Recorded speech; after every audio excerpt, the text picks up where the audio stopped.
I'd like to thank you all for being here and welcome you to tonight's public hearing on redistricting. I'm Delegate Gary Howell, and I chair the House side of the Joint Committee on Redistricting. Before we start, I would like to recognize the members of the House. From the House Committee, we have Delegate Maynard, Delegate Westfall, Delegate Stafford, Delegate Winfield, Delegate Foster, Delegate Rohrbach, Delegate Espinoza, Delegate Householder, Delegate Capito, and other members of the House. We have Delegate Higginbotham, Delegate Joe Jeffries, Delegate Penson, Delegate Graves, Delegate Pushkin, Delegate Young, Delegate Barak, and Mr. Speaker is here as well. I will now turn it over to my Senate counterpart to introduce the senators and run the meeting. Thank you very much, Chairman Howe. We have also, let me echo his remarks and say first, thank you to all of you for turning out tonight, those who have. We're just delighted. We've had the greatest hospitality here in Putnam County, and this beautiful courtroom. I'm embarrassed to admit, I hadn't been in this room before seeing it, but it's just beautiful. Now we have a number of senators who are here with us tonight, and I'd like to introduce them to the far left. Well, it's not as an accusation it's ever made before that it's on the far left, but to my far left and to your far right is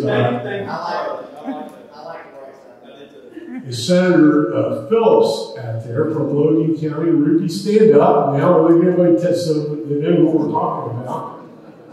And to Ruby's right, again, only for tonight, is my colleague from, actually, Senator from here in Putnam County, Senator Jeffries. Wins. All right, he's waiting. He doesn't want to stand. We're going to make the others stand, though.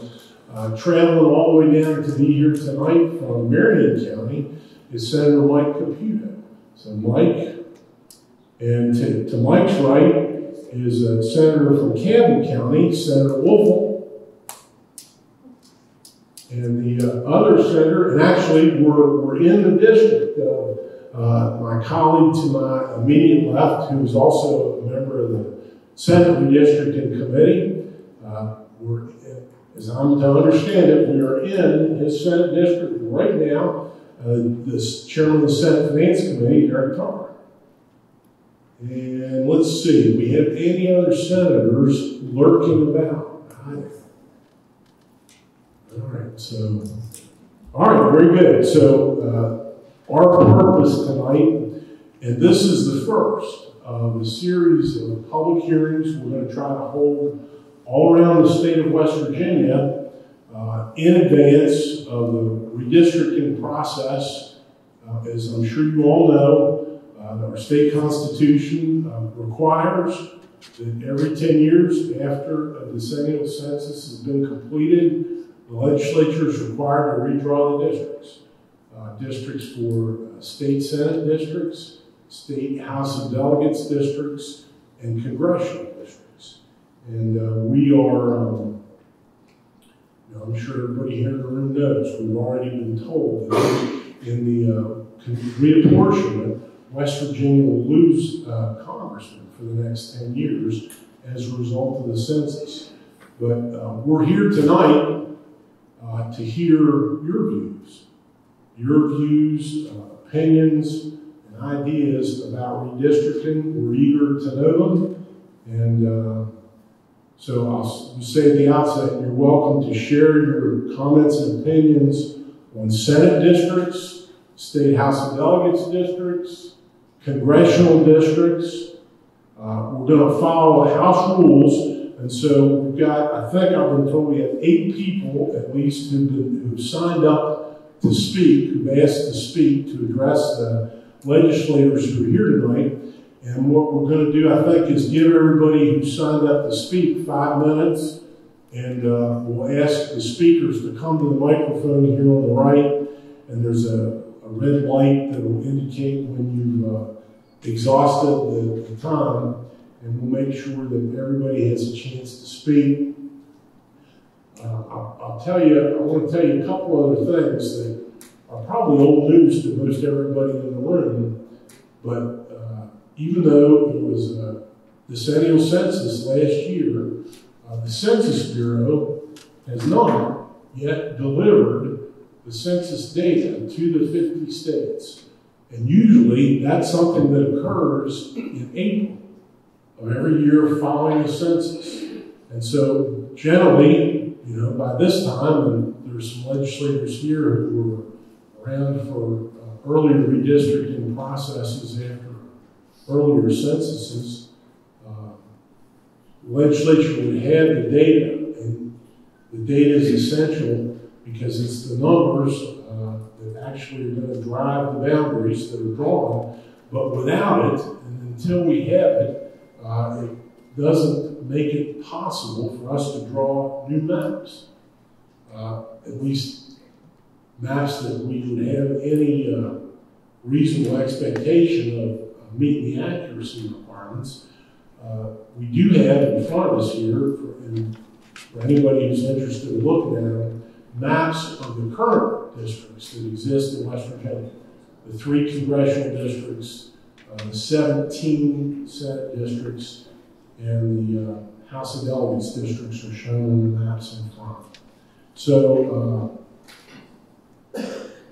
that's enough of me talking. I saw another delegate walk in. Bill Anderson came in from Wood County. Bill, welcome. Good to have you here tonight. So let's go ahead and get started. I think maybe we want to have a little bit of a welcome first from our host delegates and senators if they want to do that.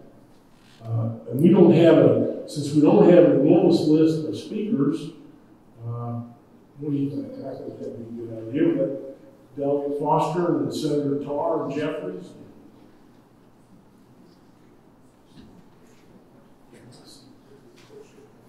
I just want to thank you all to have everybody here from Putnam County area and here to speak on this being the first redistricting meeting that we're having on this first public hearing. Just want to let everybody know that I appreciate everybody coming out and being part of this, and it's definitely really important that we get to hear from everybody possible. And thank you all for being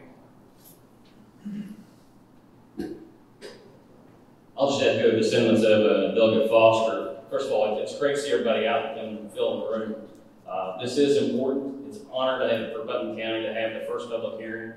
And for the Senate District here, Senate District 4 that I represent, to me, it's a very big deal because I get asked about it every day as far as how this process works, what can be expected.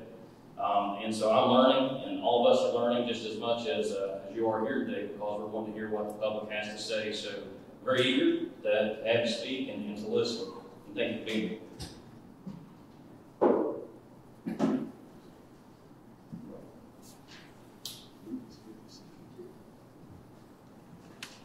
I'll echo the same thing as both speakers have said. Very grateful to be here and to be a part of this committee, and very thankful for each and every one that has came out here this evening. This is an important process that we're getting ready to take, and the information that we gather from y'all is going to be very valuable. And like I say, once again, thank you for coming out. Thank you.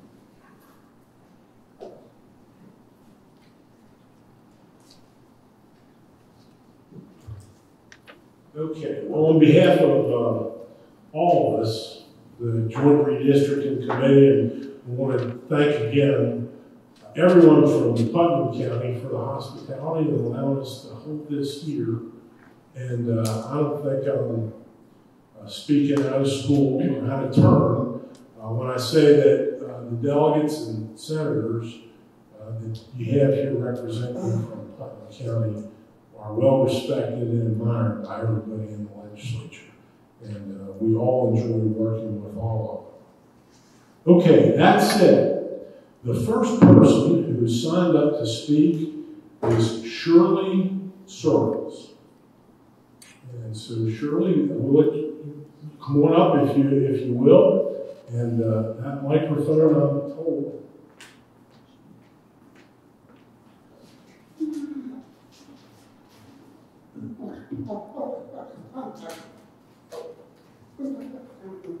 West Virginia Constitution requires that the Senate district compact, contiguous, and bounded by county lines, but there are no requirements for the Congress to have the state or state house districts.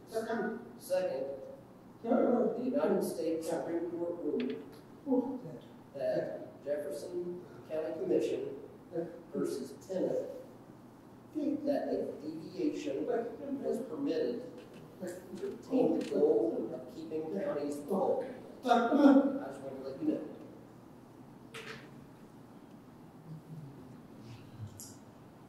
Thank you very much. Let's go ahead. Was that Mr. Burrell? Yes. Okay. We have you on here, Mr. Burrell. I was told that you were going to be our final speaker. So, but. Yes. But I just wanted everybody here to know that as well. This sort of like a warning, just as an advice. Thank you very much. Okay, let's, is that microphone working? I believe it is, yes. Oh, very good. Yep. Shirley, the floor is yours. Thank you. Again, I'd like to say welcome to all of you gentlemen that don't have the privilege to live in Putnam County. I'm really a little bit prejudiced. I think we have the best county in the state. We have the best elected officials. And probably we have the best elected officials in the whole United States. If there's something I think we need to do, we need to be able to keep the delegates and the senators as close to home as possible. We have one that has to travel over 4 different counties. Putnam, Lincoln, Boone, and Logan. It's not fair that those people get to control what happens in our county here. We have one gentleman that is solely here. He does a fantastic job. And I think if we allow this redistricting and keep us as close together as possible, I think they'll be able to do an even better job. And we appreciate your help here in doing this. And anytime that we can do something for you, at least I can, what little bit I can do, I would love to do it. But thank you, and just keep us in your prayers. We're blessed to be able to even talk to you and you would listen to us. But thank you again, and remember, keep us all in Putnam County. We appreciate it. All right. Shirley, thank you very much, and we appreciate your comments. I should have said at the outset, the comments that we get from the public tonight are being recorded. At least we're making an effort to do that. And they'll be archived and made available to the public, but also importantly to other legislators, delegates and senators who weren't able to make it to this hearing or the others. We're trying to hold at least a dozen around the state, and we're going to have some Zoom meetings. But the information we collect, those critically important public comments and opinions, we're going to try to archive and preserve and make sure they're available for everybody who isn't able to make it out to particular public hearings. Truly thank you.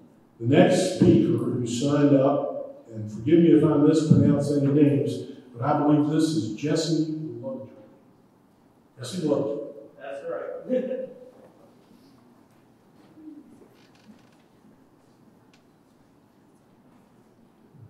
Jesse, the floor is yours.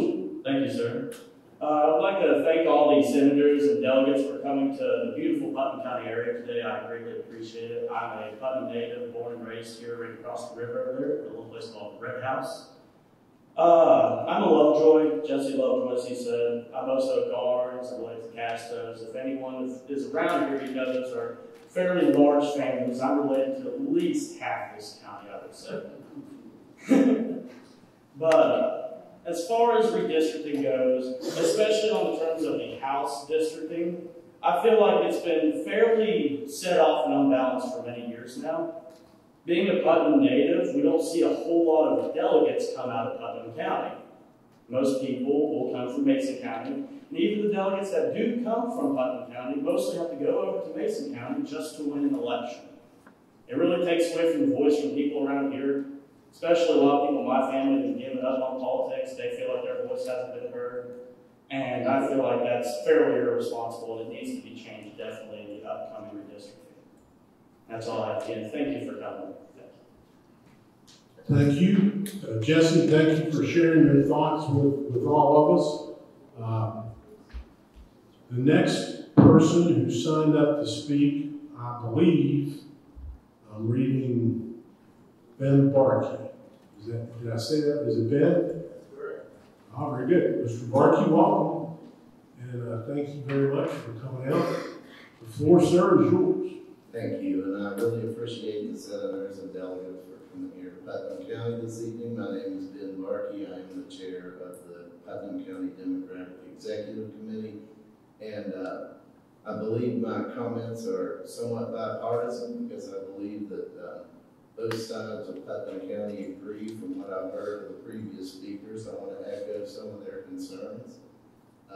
Basically, it's easy to see, especially with the delegate districts, are concerned that Putnam County's been severely gerrymandered, probably the most gerrymandered county in the state of West Virginia.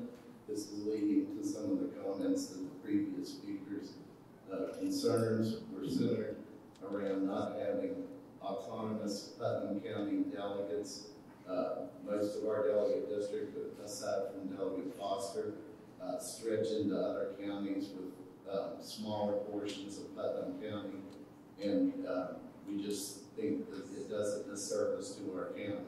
So without a specific proposal, it's hard to comment on specifics. So in general, I would request that the committee look at un-gerrymandering Putnam County and trying to keep it as autonomous and as many delegate districts contained within the county as possible. And that was my largest concern. I also hope that the committee will have time. I know you won't be able to travel around the state, but at least have a public hearing once a bill is developed so that people can comment on the specifics of what's being proposed. Thank you again for coming to Putnam County, and thanks for your time this evening. Mr. Barkey, thank you very much, and thank you for your comments. One of the things that I should have said at the outset, but I'll say it now lest I forget, there are some brochures that are being passed out, and among the information that's on those is a website and an email address. And so people who have further ideas, maybe in addition to comments that are made tonight, but who want to submit them in that fashion to the redistricting committee are certainly welcome to do so. And they're going to be maintained and kept, comments that we get in that fashion, made available to the whole committee, as well as ultimately all members of the Senate and the House who must agree upon and pass a redistricting plan. So I want to make that point. Tonight is not your only and final chance to make a comment or share information with us. And a little bit, some of this is a little bit over my head, but I will say that I'm being told by our staff that we will have the technology and capability of allowing people to submit actual redistricting plans of their own to the joint committee, and our plan is to take those and post them so that other people can see them on the website. We're all hoping that when we get real data from the United States Census Bureau, we'll be able to start drawing maps and maybe make those available for people to look at and comment on as we move the process forward. So, to your point, Ben, you're right on, and thank you. The next person who signed up to speak, I believe, is Scott Smith. Yes, sir.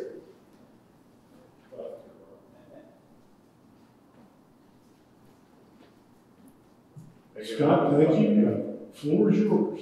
Thank you, sir. I'm going to echo some of the other sentiment that was expressed about the county. I previously lived in Hurricane, paid very high taxes for the city of Hurricane, only to find out we were represented by somebody from Lincoln County or Logan County. Never heard from them, never saw them.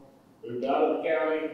My wife and I, a few years ago, came back. We bought a large tract of land in Scott Depot and put everything we had in it, turned this into a working farm, and looking forward to retiring and living out our final days in Putnam County. I'm not sure where Mr. Foster lives, but I can see Foster Supply from the top of our mountain, but I'm represented by somebody in Putnam County. And nothing against that delegate, but I've never seen this person, heard from this person. Nobody comes and knocks on our door, talks to us. Nobody can claim in our neighborhood where we live at. When I lived in Putnam County, we had so many people come to our house and thought my wife was doing away with my Girl Scout cookies for free. It was like constantly we were being harassed, and that just doesn't happen here. And we're a growing community and a large community. I think in Putnam County, we need to be represented by people who are from Putnam County. And, Mr. Foster is always willing to help anytime we have an issue, even though he doesn't represent us, but I think we need people in this county that represent this county.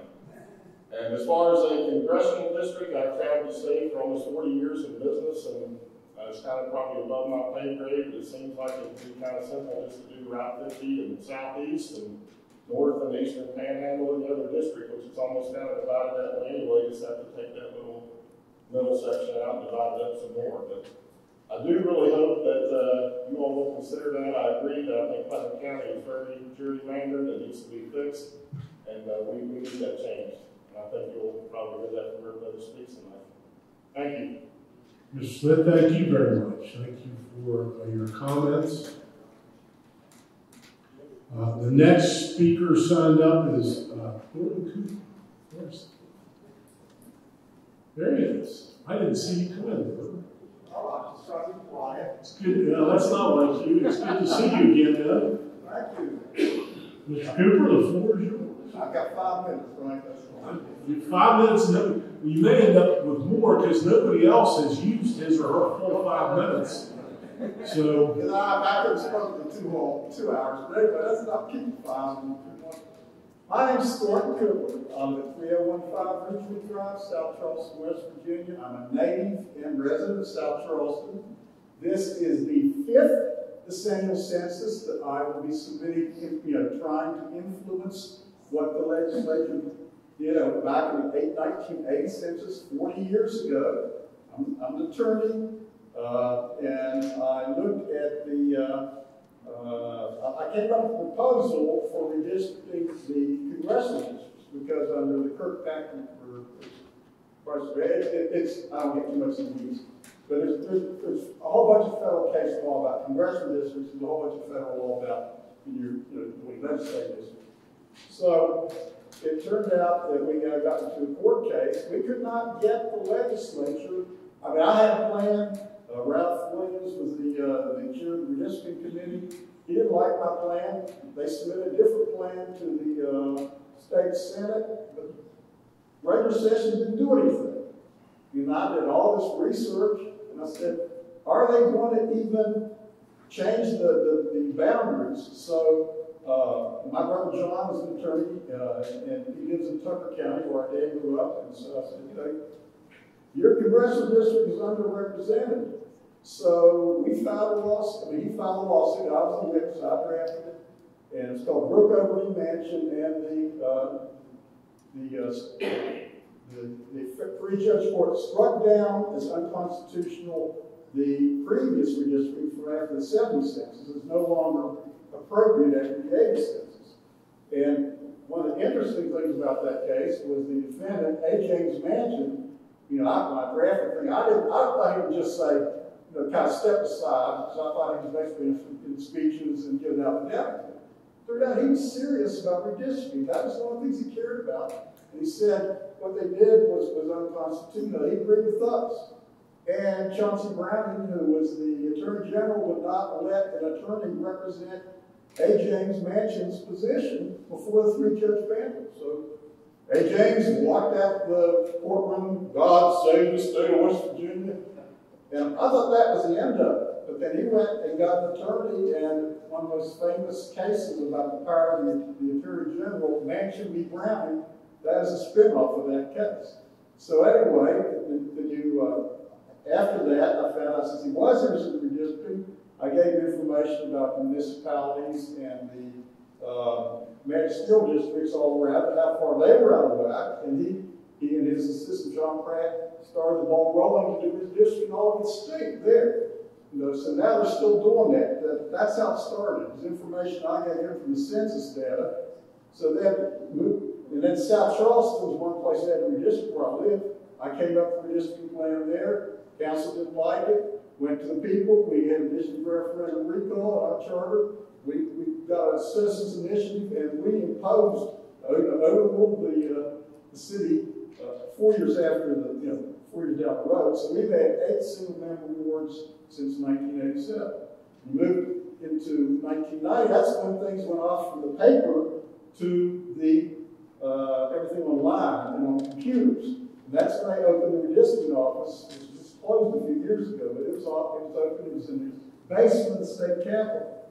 And I'm an avid supporter of 100 single-member districts. I grew up in Kanawha County where we had 14-member delegations. So how could you make an intelligent decision between 14 Democrats, and that's just vote straight party, between 14 Democrats running against 14 Republicans in general election? And that's what we had, 14 delegates. And I hated it. It wasn't just bad because you couldn't make an intelligent ruling, but they all lived in one part of the county.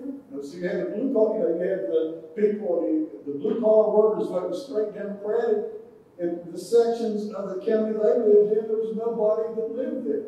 So before I even heard the term single-member district, I was opposed to multi-member districts. And I hope this year that the legislature does move us to 100 single-member districts. With respect to the state senate, I participated in the proceedings. As you all look at the archives, and this is what I came up as a plan. You'll see that's a lot more compact than what was approved by the legislature. There were fewer counties divided, and it was much closer numerically to perfection. And what I pledge to do this time is I'm going to submit proposals for the congressional redistricting, for the state senate redistricting, and for the House of Delegates redistricting. And I'll talk more, but I will step down. Thank you. Gordon, thank you. Thank you very much, Mr. Cooper. And I will make the invitation to you that anything that you have with you tonight, you or anybody else that you want to submit to us now, you're more than welcome to do so. We have staff here for the Joint Redistricting Committee who are absolutely willing and ready to accept possession of any exhibits, demonstrative or otherwise matched, that people want to leave with us. Again, it's not the only opportunity you'll have to do that. Let me ask you a question. I just want to ask you one thing. Is that the map that you were showing, was that something you drew for this redistricting cycle or for the one 10 years ago? Or was yeah, obviously I can't do one for this if we don't have it. But the deal was, I mean, I didn't have. And I'm sorry, you probably ought to come back to the mic, just so others can hear your answer. I shouldn't have let you go all the way back if I was going to ask you questions. No, sir. Like I said, I live for this. Okay. So what happened was, people, since I was involved in all these court battles, people sort of knew I was interested in redistricting. So former Senator Brooks McKay, against whom I ran for state senate back in I'm a strong Democrat. 2006, and he beat me, but we became friends, and he asked me if I would make a submission.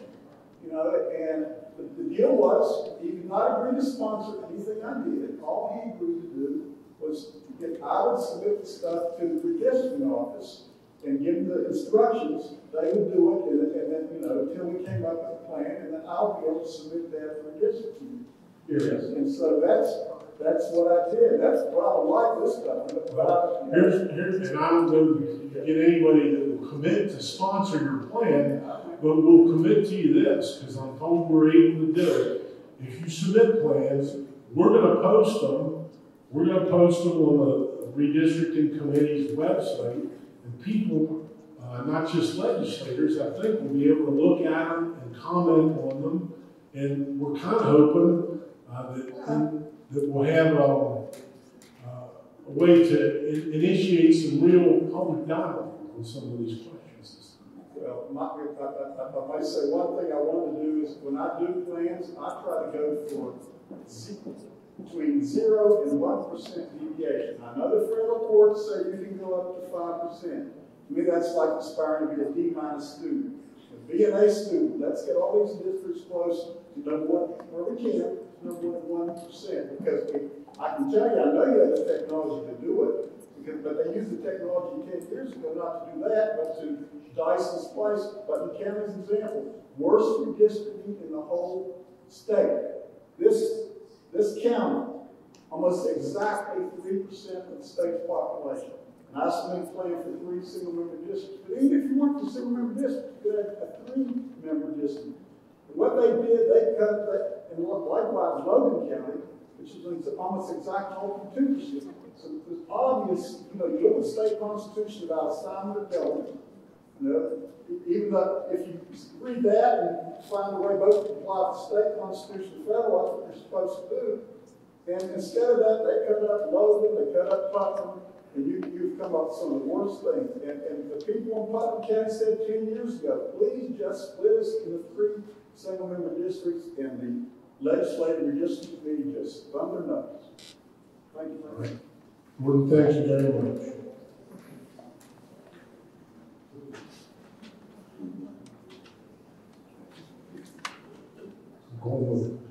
Our next person signed up to speak. I'm going with Brian. Is it Brian Wood? Correct, sir. All right, very good. Brian, welcome. Thank you very much. The floor is yours. Young Senators, delegates, thank you for coming tonight and listening to our voice. We tried to have our voice heard 10 years ago, and obviously ended up in the Supreme Court with Mr. Thornton there, and as well as Putnam County. I'm Brian Wood, Putnam County Clerk, as well as the President of the Clerks Association. We asked that, and several comments, I'll reiterate, but if you would, when you're redistricting, please remember to try to respect municipal boundaries. The trend these days is to piggyback municipal elections along with primaries and generals. So if you do not respect municipal boundaries, what happens is that handcuffs us in being able to piggyback those elections. So that's a savings to the taxpayer due to the fact that the municipalities don't have to have their own elections; they can piggyback on ours, and we kind of share costs. Other than that, our association as well as myself will be available to help you out in any way possible. I don't envy you. I know we get the numbers, I think August 16th, and then from there later on in September 30th, I think it's a little bit more easier to read numbers for the public. You all have to do your part, and then obviously the county has to do their part, and then the clerks have to pick up all the pieces and put them together, get people in the right districts before time for ballot. So we're definitely, as clerks, nervous about the time frame. Anything you can do to expedite and share information early would be greatly appreciated, so that way we can do our job to help citizens of Putnam County and the rest of West Virginia. Thank you very much. Brian, thank you very much. Before you step back, let me ask you just one question. How many incorporated municipalities are there in Putnam County? In Putnam County, I believe we have 5. The only 2 municipalities that do not piggyback at this time is the city of Eleanor, which our precincts emulate the outskirts of Eleanor. So, in other words, precinct 40 is Eleanor. So, Eleanor is free if they would like to. They can piggyback on the ballot, no problems. So everybody in precinct 40 will get the same ballot. The problem we have is the city of Hurricane is cut up into about 3 different delegate districts. So with those delegate districts, it's very hard to piggyback on because you can't give everybody in the city of Hurricane that comes out to vote the same ballot, because then they'll be voting for different delegates. So that's where the problem lies. I know Hurricane's one of our bigger cities, but that's also the double delegate district that goes outside the county, Lincoln, Logan, Boone. It's about a lot away. So hopefully with the 100 single member districts, that may help in that matter. But if there's just a way of respecting, and I don't know if there's anything you can do to write in code that delegate district, should something be incorporated into the city, that delegate district shifts with that. So that way, if that municipality is piggybacking on it, we're not outside the lines that are drawn when we go to try to filter those people in. So you're saying, like, if a city would annex property into the city that's not in the city now, that it moves from one delegate district to another? So if it takes on a street and there's 5 voters on that street, and that precinct adjoining it happens to be a different delegate district, we're not handcuffed, because now we have people outside of city limits that are not with the delegate district. So that, and I don't know how the wording would be, it's just kind of a philosophy right now, that there's a way to respect that, and then those annexations move the delegate districts or senate districts along with the annexation to incorporate that. So that way it's all in the same, and the counties can keep the precinct or precincts respecting that municipal boundary along with the delegate districts, and it just overlays on top of one another, which leads to less ballot styles, which leads to less cost, programming mistakes when it comes to elections. Brian, thank you very much. Thank you. And thank you for your service to the citizens of Putnam County. Thank you. Next person we have signed up to speak is, I'm saying that's Tony, Gary Grease, Delegate Hal Grease, Tony Hodge.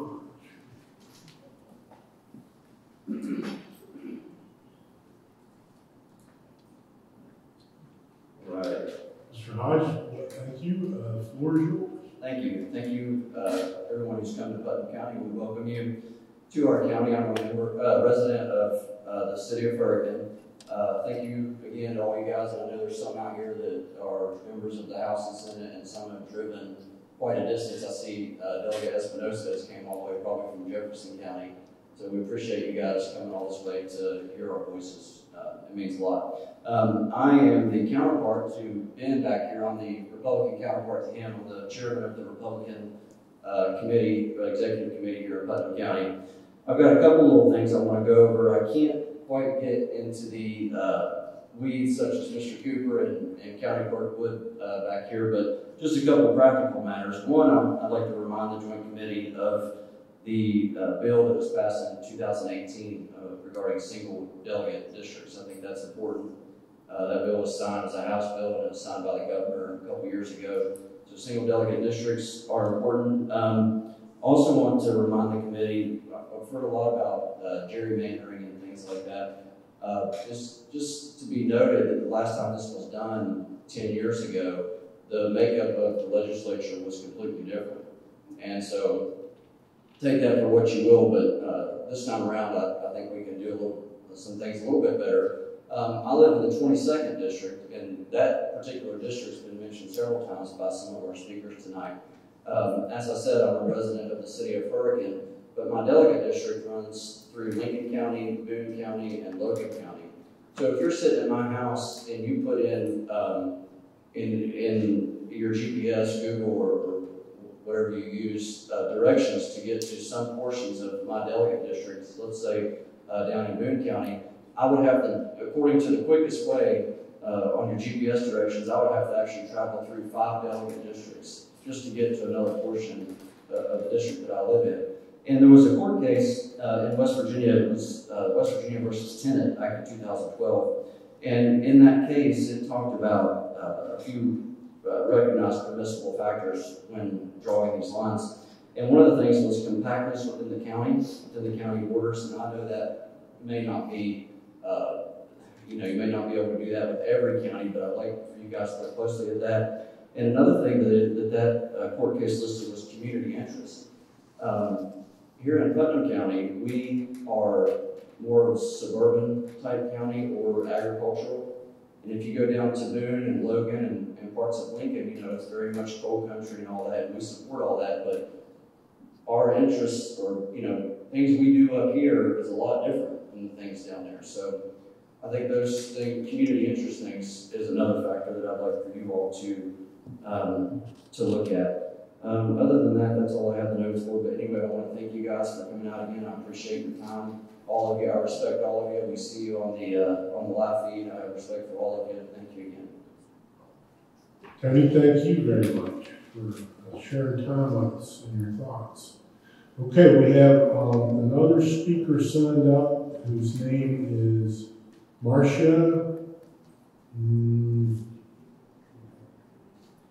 Dose. Did I butcher that?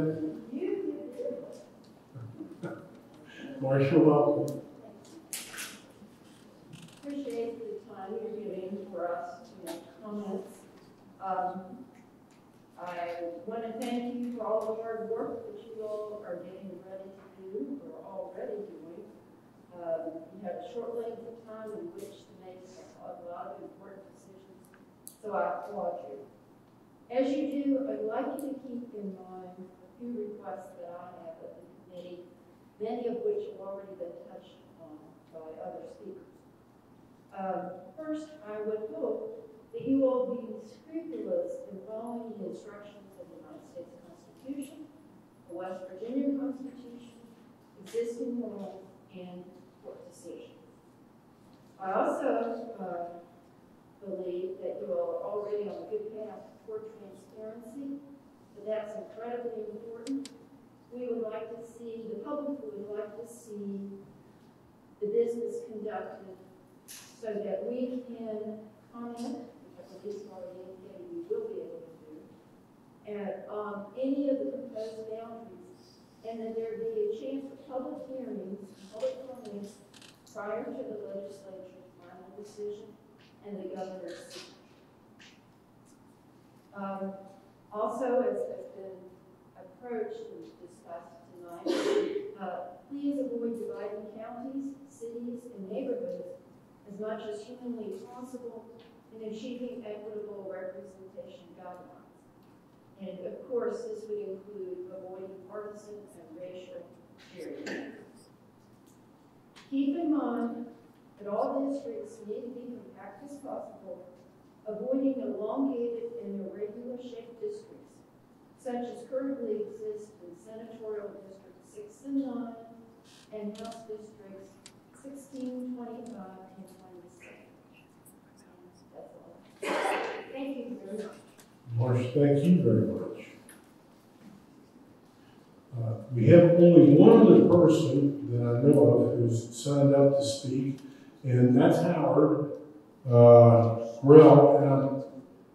Mr. Grell, if you have more you wanted to say, we'll invite you up. I'm going to suggest perhaps that your interpreter come to the microphone so that everybody can hear as he verbalizes your answers.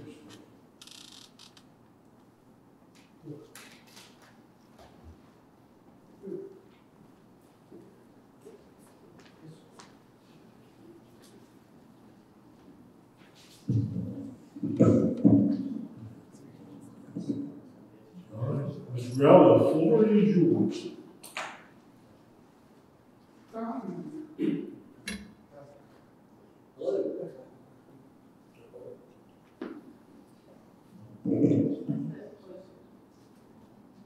Okay. All right, Mr. Chairman, Senators, delegates, thank you for the opportunity to speak here. Hello, everybody. My name is Howard Grell. I am a 6th generation West Virginian. My mother from Mason County, right over there. My father, he's from Tyler County. Since 2019, I've been bouncing around to various Airbnbs with the court for about 6 months. Now, I'm staying in Morgantown, West Virginia, and I plan on going back to Delaware of some stuff. So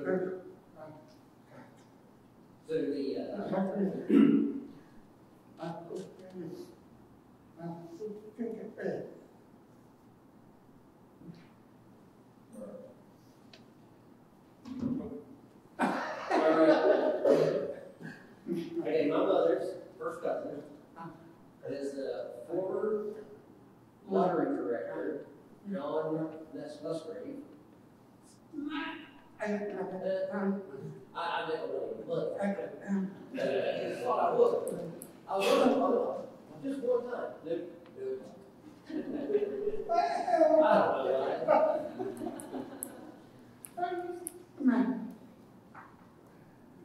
I consider myself a redistricting expert. If you get on the Google, you can write redistricting. You can find me. I got about 200 hits about that. So the reason that I'm here, I just want to give you some advice on how to try to count and to draw the mark of equal population.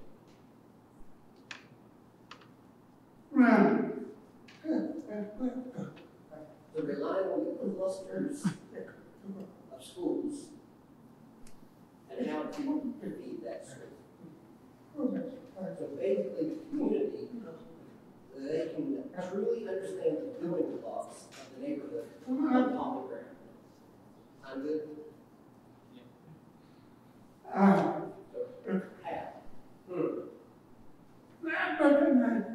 Look at these lines. Let's pick which one's right. Let's look at districts. We need to count and make sure the population is equal. And you look at the next one, the school districts. But you got to make sure they're all equal. Each district, that was not us. So what you need to do is to affect the area. So with the town hall meeting, you can have that affect area that everyone can discuss. Goes equal. This district, we need that one on, and keep it. Then we have all this discussion. We have to make sure that it's all equal. You all get to decide. The final decision is on you. Mr. Brown, thank you very much. Thank you for sharing with us your views and comments. Let me ask now, is there anybody who maybe didn't get to sign on to the sheet? Anybody from the public who's turned out who would like to address the members of the joint committee, and as well as the other legislators who are present here today? If you have something you want to say about the process, I'll invite you to raise your hand. If not, then I guess what we'll do is I'll remind everybody. I hope everybody got a brochure. Did everybody get one of those brochures as you came in? It has the website and the email address on it. I'm seeing a few nods, so I hope that's the case. Please use that to communicate with us further. This is the beginning of the process. It's going to take probably several months in total, maybe longer. We don't know for sure now. But I think I can speak, and I'm reluctant to do this ever, but I think I can speak for all of us who are on the committee, members of the Senate and House. We deeply care and want to hear what you think. I learned a bunch of things tonight that I didn't know, and heard some views about the way the current districts are drawn, some opinions that I was unaware of before. Ultimately, this government, this state government, belongs to you. belongs to the people of the state. You know, not us, we're tenants, but it belongs to the people, and your voice on how it's structured for the people is really important. And now's the time to make your voices heard. So with that, I want to thank especially our host delegates and senators, Senator Palmer, Senator Jeffries, we've got Delegate Foster. You guys get to represent a beautiful part of West Virginia and some really interesting and hospitable people. So we thank you for having us here tonight. Yes. Would you mind if I speak one more time to the committee? Look, I do not. You're saving me from starting a 4 or 5 hour drive, so you talk. Yeah.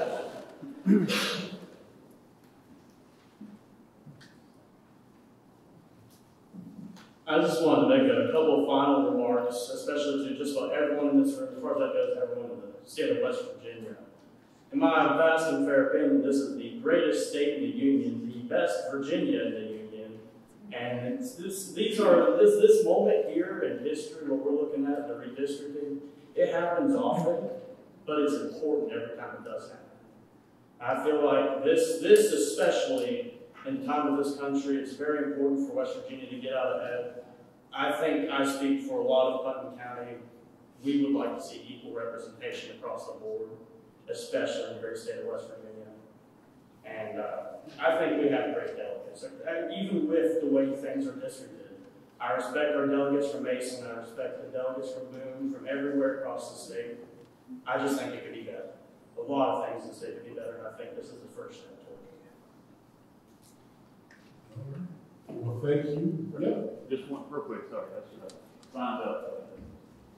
Andy Skibble, one of the Putnam County Commissioners here. I appreciate your comment. Commissioner, welcome. The microphone is yours. Yeah. Well, I want to welcome you first and foremost. Appreciate the committee's time out here, and for the courtroom, we're going through a little renovation, so I appreciate the comments about the courtroom. It is beautiful. It is beautiful, and I guess so. This was. I asked Mike Hall, and he wasn't exactly sure the year. When was the new Judicial Center back here built? 1997. So, but before that, this was the courtroom, and this is where Judge Watwood presided, and maybe Judge Spalding too. Absolutely. Yeah. Well, I can tell, just you and the taxpayers of Putnam County have made some investments in this, but it's just beautiful. As far as the joint committee, one question I did have is time frame. We know we're under a crunch. We hope we get the numbers when they say the numbers are going to come. Do we feel like, because after you guys do your work as county commissioners, we're going to have to look at our magistrate districts and decide what happens there. So do we feel like time frame wise, filing for candidacies in January, do we feel like that we're going to be able to get this done? We certainly hope so. As the commissioner points out, in January of next year, which as hot as it is, it seems far away, but it's not really. It's 6 months or less. People will file to run for office in new districts, and there are deadlines that are that we have to address and consider. That scale off that. As you know, our state constitution requires basically that a candidate for legislative office, House or Senate, is required to be a resident of his or her district for a year before being elected. So that really moves us back to not before January, November. If you want to give people a reasonable opportunity, if they have to, try to move because the line changed or something, that happens sometimes. So we are cognizant of the issues and deadlines, and we also understand, and I'll commit to you that I think the Senate staff, the House staff, everybody understands what you're saying and what your county clerk said earlier, which is You guys need maps as early as possible in order to configure voting precincts and magisterial districts. And we're going to do our level best to get them to you as early as we can. And we will not dilly-dally. I appreciate that. I didn't think that, and from the committee standpoint, I echo a lot of comments that were made here about what has happened in Putnam County 10 years ago, and I have complete faith that it will be carried out by this committee and by the legislative body. But it's just common sense. That's when we look at redistricting. I think that's what people want to see. So I appreciate you coming to Putnam County. Welcome. Hopefully you spend a lot of money before you go home. But we're glad to have you. Well, thank you very much for those comments. And Commissioner, thank you for your service to the citizens of Putnam County. Yes, Mr. Brown. Federal law requires that. Well, let's do this just so that everybody can hear. I hate to keep running you across the room, but if you will speak in the mic, I think it'll make it easier for everybody to hear and for the recording to take place. Yes. The federal court requires that the Congress and the Senate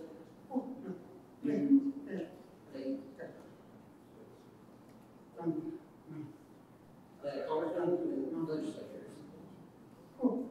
do not need the agenda to accept and change the districts. It's just equivalent. Say that again. I didn't. You tail off at the end. I didn't hear the last part of what you said. All right, the districts of the map. We split it into two. It doesn't matter. And the representative, the districts just won't matter. The federal rules, they'll just be free representative. Thanks. All right, anybody else? I see another hand. Mr. Cooper. Yes, I'll make a point. Come on up to the mic so everybody can hear you. And we've got, I think we have till 8 o'clock, don't we, Bev, in this space. So, I'm not going to I just want. hold the microphone, Rick. So, basically, I'm going to correct something in the newspapers that most people in this room believe not true. You have heard that our population dropped from the 2010 census to the 20. That's correct. That's not why we're losing the member of Congress.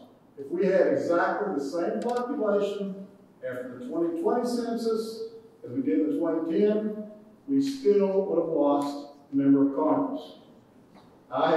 It's complicated math of all these square roots, but I've done it. And the way I calculated, we'd have to go back to the population of West Virginia in 1980. We'd have to go back for it to be that much and make that population this year for us to have kept the third member of Congress. So I know all the news media have said it's because we dropped. Not correct. Not correct. We would have lost a member of Congress even if we had exactly if every county, every city had exactly the same population in 2020 as we did in 2010, we would still lost that member of Congress.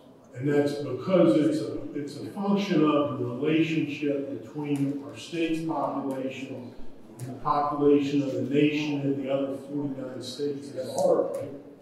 They went up, so that's the problem. We're not even drinking water. That's the problem. Thank you. Thank you. I think that's an important point. I'm glad you did. Okay. Any other hands? All right. Anything else from the good board? Anybody? Let me just say on behalf of all of us, thank you so much for coming out tonight. It really, for people to give up their early evening on a Tuesday, it means a lot to all of us. We want to do a good job, and we need to hear your voices. With that, we'll conclude this public hearing, and I wish everybody a good evening, and rest of the work. Thank you.